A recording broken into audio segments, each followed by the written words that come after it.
everybody, this is Lisa. And this is Joe. And welcome to Cheap Date for June 10, 2006.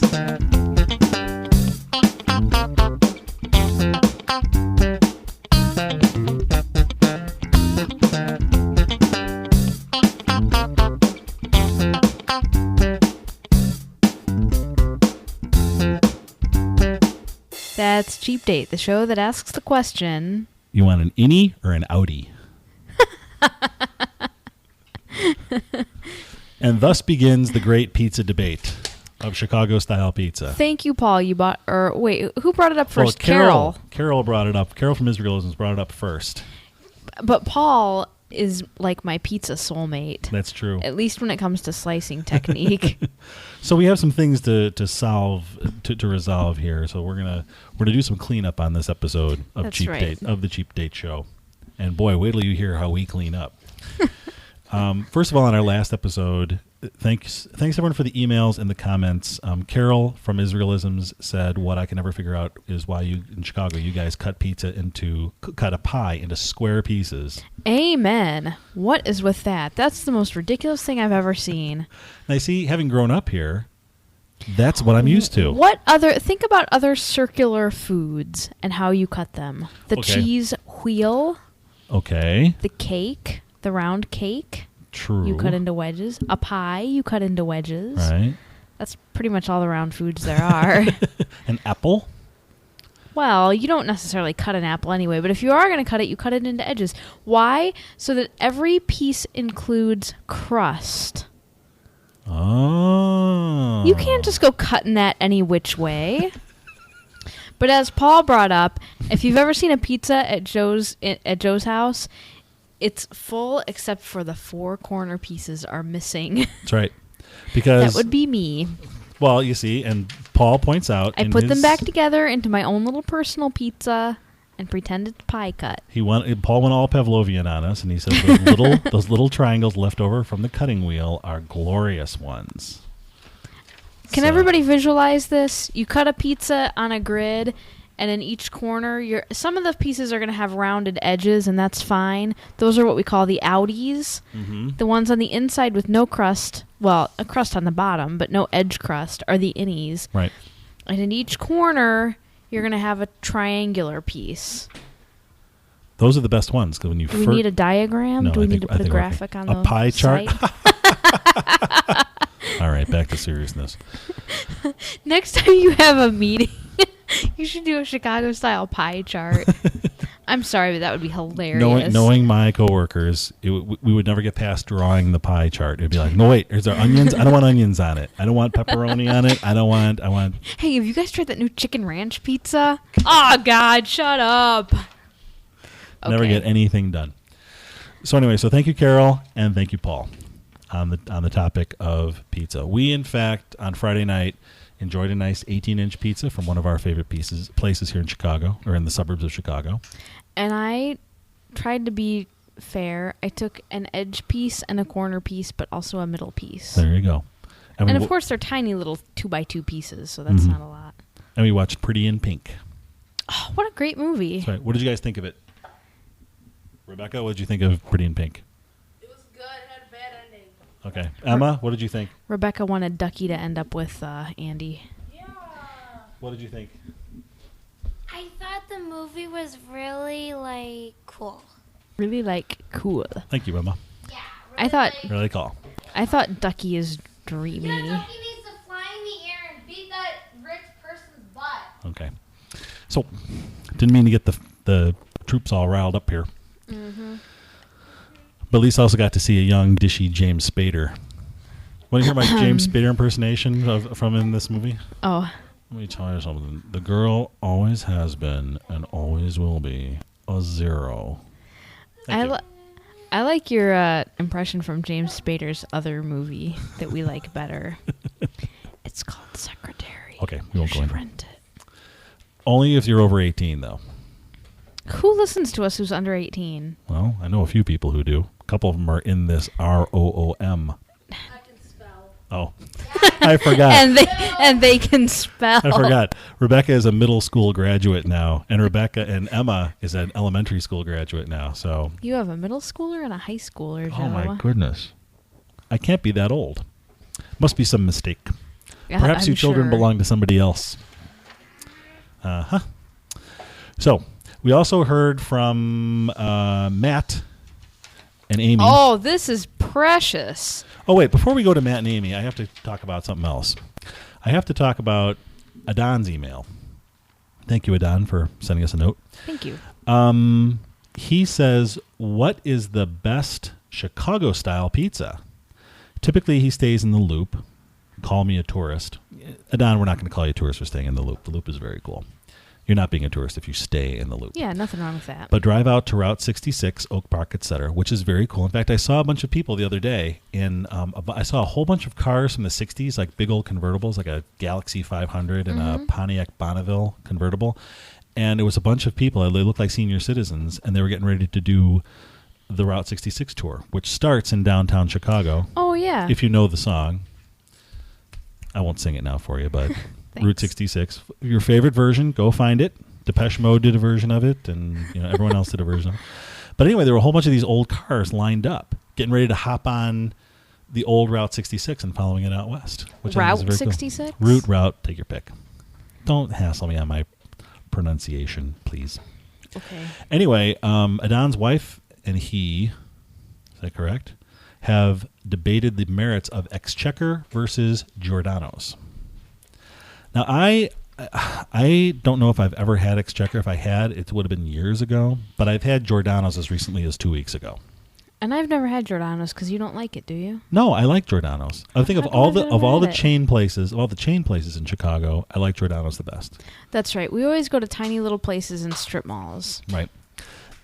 Little neighborhood places like places. Tomarosa, where we picked pizza up from most recently. It's at the back end of a little shopping center. If you didn't behind a gas station. Yeah, if you didn't even know it was, you wouldn't know it was there. It's actually behind a White Hen Pantry. That's it, White Hen, another Chicago mainstay. Mm-hmm.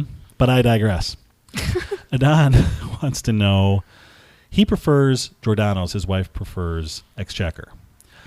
Can you describe Giordano's and Exchequer for it? Well, can you describe Giordano's at least? Giordano's is it a thick crust? They have both. They have thick and thin, but they're mostly known for their thick. They have, in fact, the thing that I like about Giordano's is when I was working in the Sears Tower, there's one kitty corner across the street from there, and you can get stuffed baby pizzas there.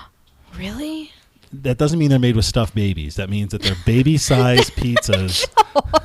They're like 7-inch pizzas. Tender, juicy baby. You're terrible. They're like 7-inch pizzas, but they're deep dish, so it's awesome. So you eat this thing and you're stuffed. No, that's perfect. So they do that. They also do a thin crust. Giordano's is okay. I mean, it's like Lisa said, we prefer the neighborhood places, and this is what the pizza as religion thing we were talking about in our last episode really comes from, because everybody has their own favorite, and typically it will be. Here's my theory on it. There's very much of a sentimental attachment to it as well. People will say, "Oh my God, the best pizza I ever had in my life was from, Tony's Pizza at the corner of, 169th and Ashland or whatever." When I was 17 years old. Right. There will always be a story attached to it. Like, oh yeah, I took my first date there. I took your grandmother there on our first date or something like that. So that's really where it comes. So there's typically, when they talk about their favorite pizzas, it'll typically be someplace that was important to them at some point in their life. It's more than just the pizza. From an aesthetic pizza quality standpoint, I have several favorites. And oddly enough, they're all neighborhood places. Right. So I'm a big fan. If I had to pick one, I would say Tomarosa, the Italian Daydream. Yeah. What is on the Italian Daydream? Sausage, pepperoni, green peppers, onions, mushrooms. I think that's it. And I think it comes with olives, but I get it without olives. Yeah. And that's why they call it the Italian Daydream. Oh. Pie cut. That's right. So you that's get this special order here. That's right. It is. You have to request pie cut, and they'll do it pie cut. So Carol, that's how you get pie cut pizza in Chicago. You ask for it. And don't let anybody tell you square is better. That's ridiculous. Square is better. Okay. It is. Moving on. You can plow through. You know what? I'll tell you right now. I put ketchup on my hot dogs, though. God. No, I don't.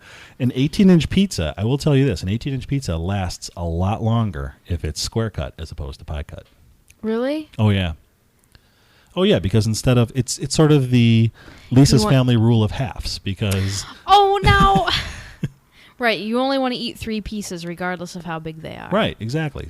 And the thing is, when you get the squares, especially with an 18-inch pizza like we just had, you can have like 6 of those, which would be the equivalent of maybe 1 pie slice. That's true. You don't commit to a lot of pizza with a... That's right. With a pizza like that. You can have just a 2-bite slice. Plus, if you're having a party and you have a lot of people around, the square cut is awesome because then it's like hors d'oeuvre size. It's right. It's snack size pizza, bite size. That's right.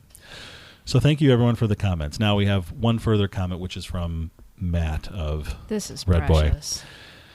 And this goes back to what we were talking about with last episode, and Lisa was making fun of me just for my choice. Just to recap, Joe put non-dairy creamer on ice cream in lieu of whipped cream. There you go. Which I think is... when I was a kid, there are no words let for it be known. When he was a kid, when he was a small lad. The next worst idea for food, next to putting non-dairy creamer on ice cream... which is the worst. ...is Amy using Kool-Aid packets to color icing for cookies. Let's just say... bad idea, and the icing gets rock hard. Now that's interesting to me. I wouldn't have thought the icing would get hard necessarily. Well, when you think about Kool-Aid, you know what? I'm wondering if it was sweetened Kool-Aid. I can't imagine she'd do this with unsweetened Kool-Aid. That's a good question. We need to know. My guess is... was it raw Kool-Aid or the ready mix Kool-Aid? That's right. Let us know, guys. Well, I would think that maybe just a skosh, just a dash of regular Kool-Aid would work perfectly because it doesn't have any extra sugar in it. All right.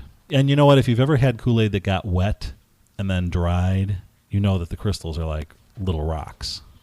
But I can't imagine she'd frost. Oh, no, she used it to color the frosting. Right. Ah, interesting. Yeah. Oh, so maybe she assumed that the sugar was already in the frosting to sweeten it up. Right. And you would think it would just have, if you used a little strawberry in your red frosting, it would just give it a little strawberry zing. Zing. I wouldn't use a whole packet. You would just need, because, when you get Kool-Aid wet, it's that really intense color. That's true.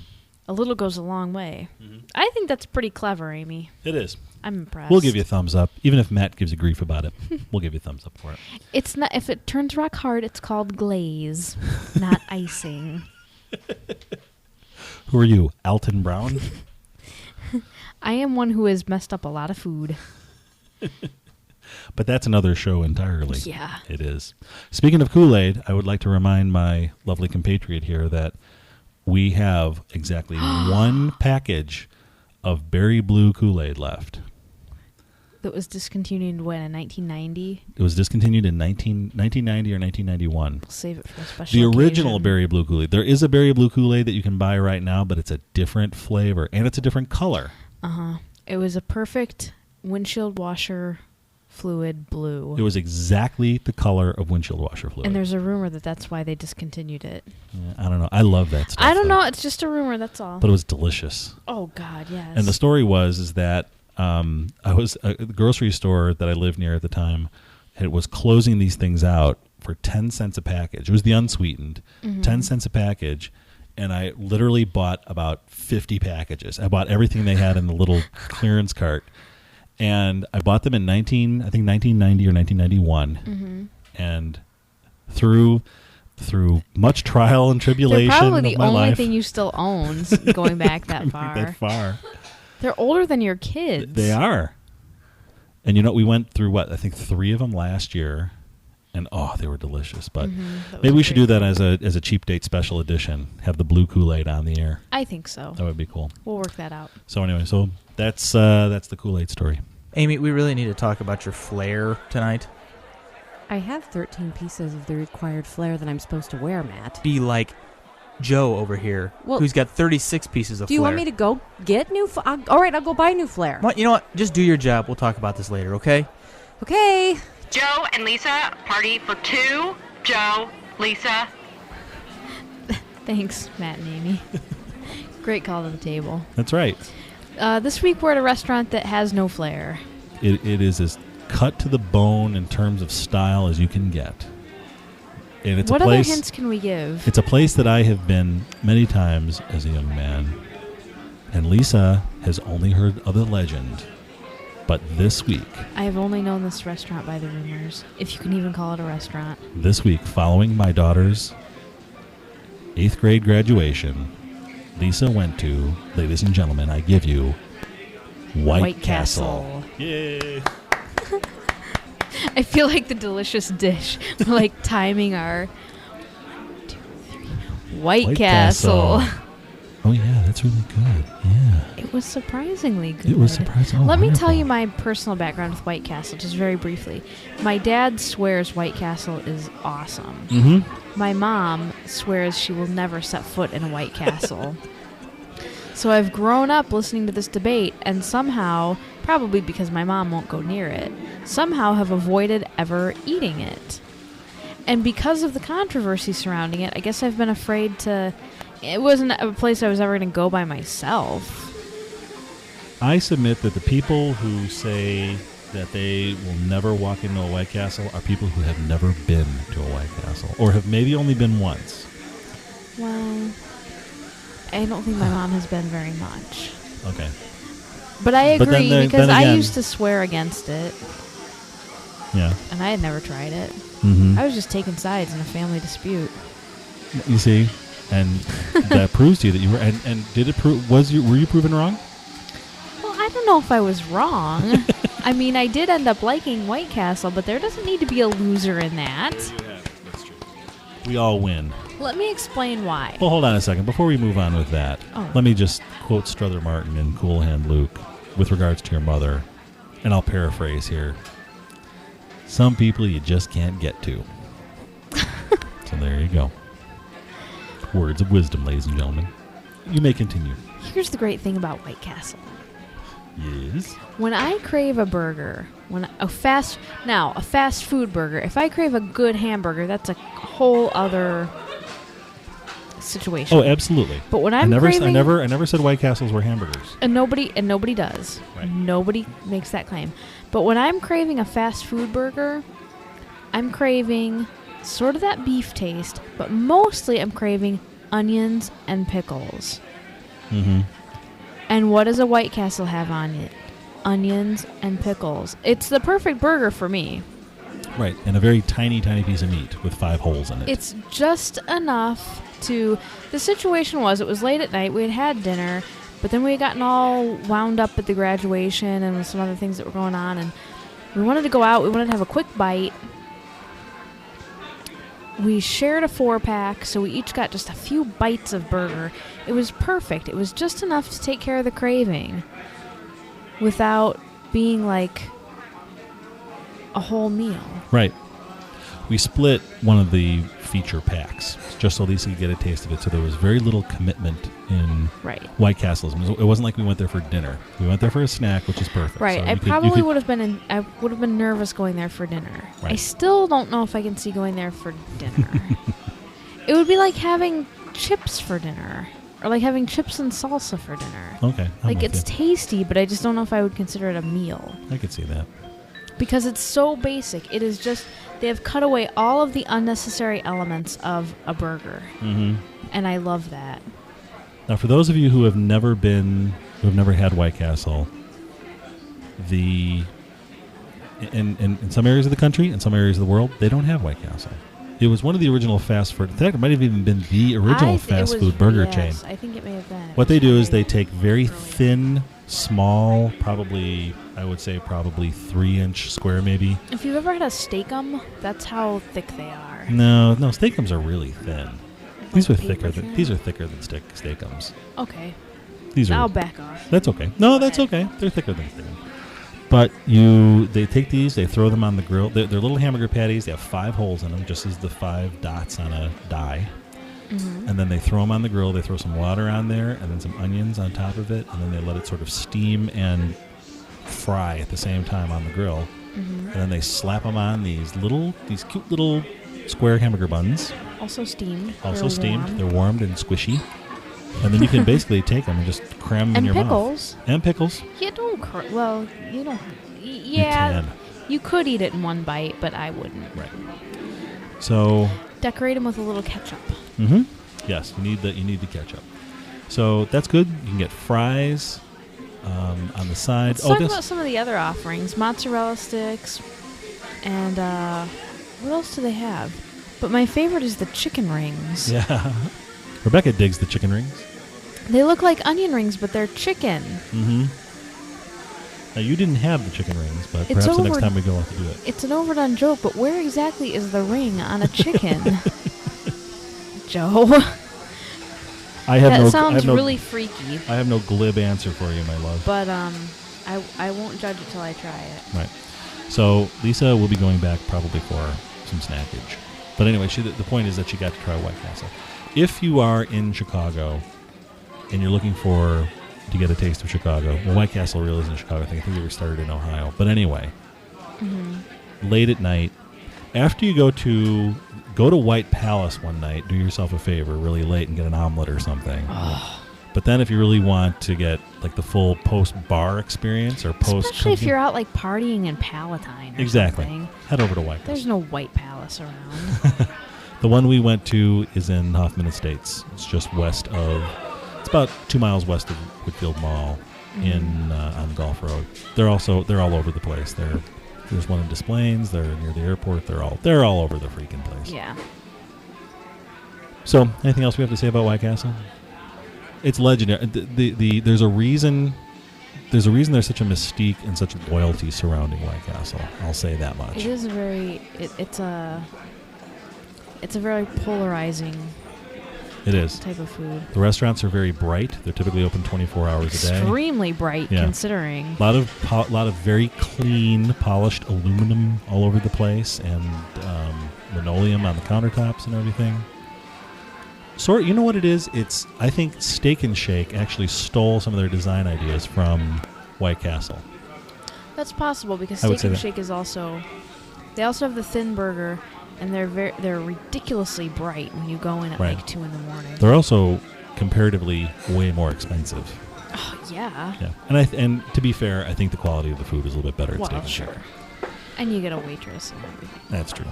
So anyway, that was Lisa's very first White Castle experience. Try it. Bon appetit.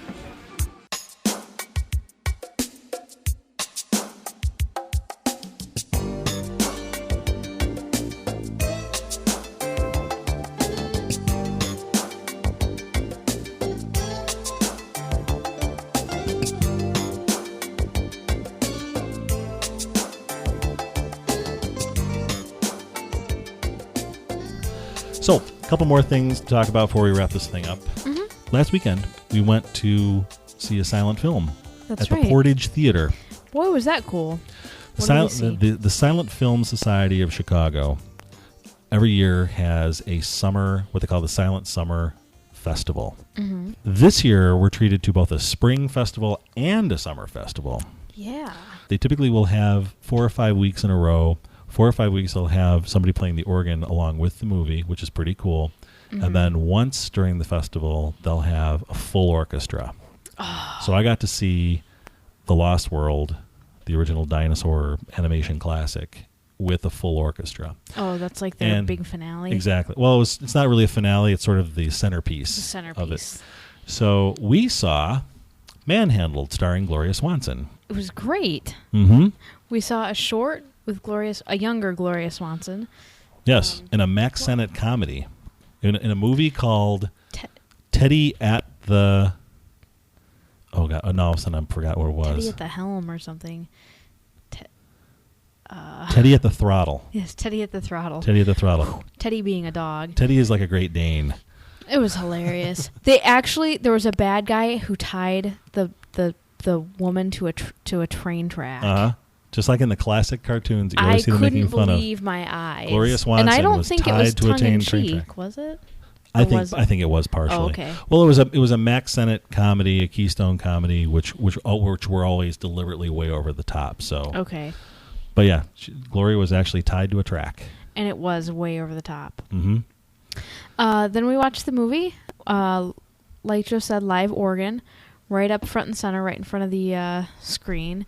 So it wasn't much to see, actually, but it reminded you that it was live. Mm-hmm. And what a great movie. A really good print of the film. Mm-hmm. It looked great. I find it almost impossible to watch silent movies at home. They work much better when you see them on a big screen, really clear, really loud music. They take up your whole field of vision, your whole sensory ability.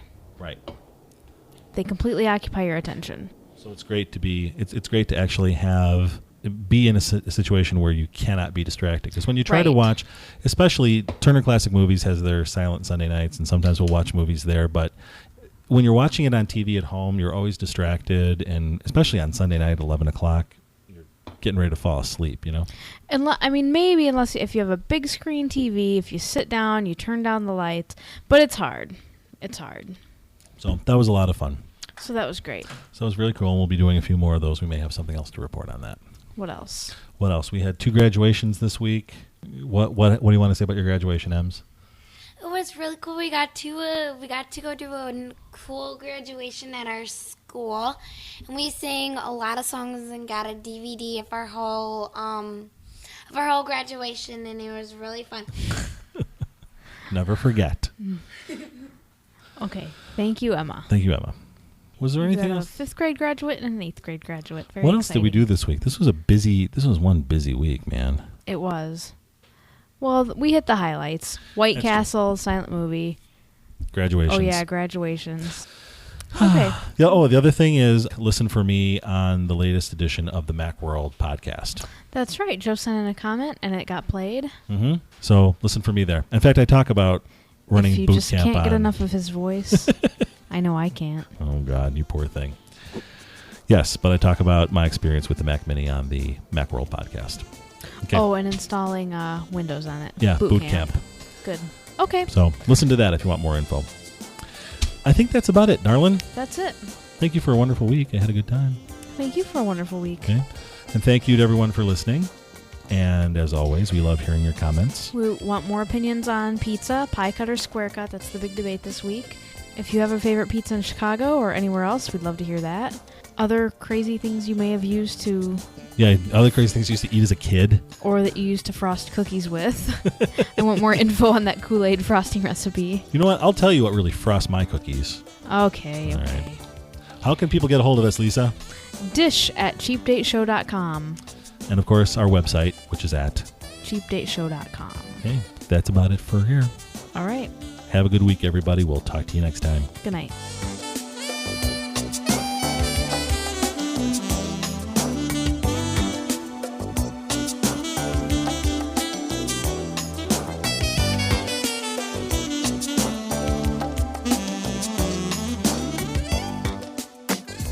This podcast is proudly listed at podcastpickle.com. Just a smidgen or two now after 30 minutes after midnight. It's the suggestion of Kathy Venturelli that you drive with caution this morning. You see, her life may depend on it. A message of safety from Kathy Venturelli and from WFMR in Milwaukee. Ron Cuzner is my name. This is The Dark Side. The Dark Side of Sunday, the 18th of July, 1982. The low 70s. This morning it may rain. The mid-80s, the balance of Sunday, it may rain. The mid-60s, Sunday night, it may rain.